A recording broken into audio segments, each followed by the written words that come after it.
আসসালামু আলাইকুম। আপনারা কেমন আছেন? আশা করি সকলেই আল্লাহ তাআলার অশেষ রহমতে ভালো আছেন। প্রিয় দর্শক ভাইয়েরা, আপনাদেরকে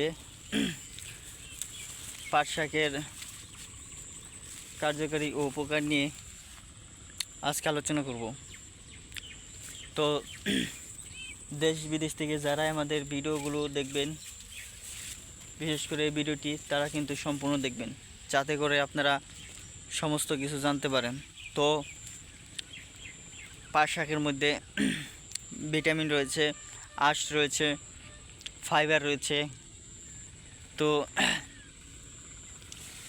প্রিয় ভাই ও বন্ধুরা,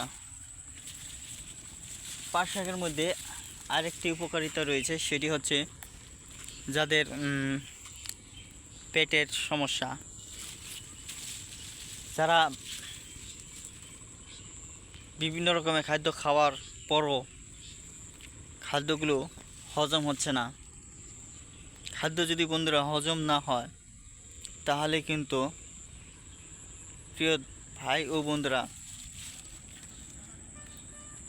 তাহলে আপনাদের রোগ প্রতিরোধ ক্ষমতা কমে যাবে। সেজন্য আমি আপনাদেরকে বলবো, আপনারা পাট শাক নিয়মিত খেয়ে নেবেন। পাট শাক তেতো, সেজন্য পেটের জন্য, হজম শক্তি বৃদ্ধি করার জন্য কার্যকরী হয়ে আসতে পারে। তো প্রিয় ভাই বন্ধুরা, পাট শাক দিয়ে ঝোল শাক খাবেন, এতে করে পেটের সমস্যা ইনশাল্লাহ দূর হতে পারে। প্রিয় বন্ধুরা, একটি জিনিস খেয়াল করতে হবে, পাট শাক খেলেই যে আপনাদের উপকার হবেই তা কিন্তু নয়, উপকার হতেই পারে কিংবা না হতে পারে। ধন্যবাদ আপনাদেরকে।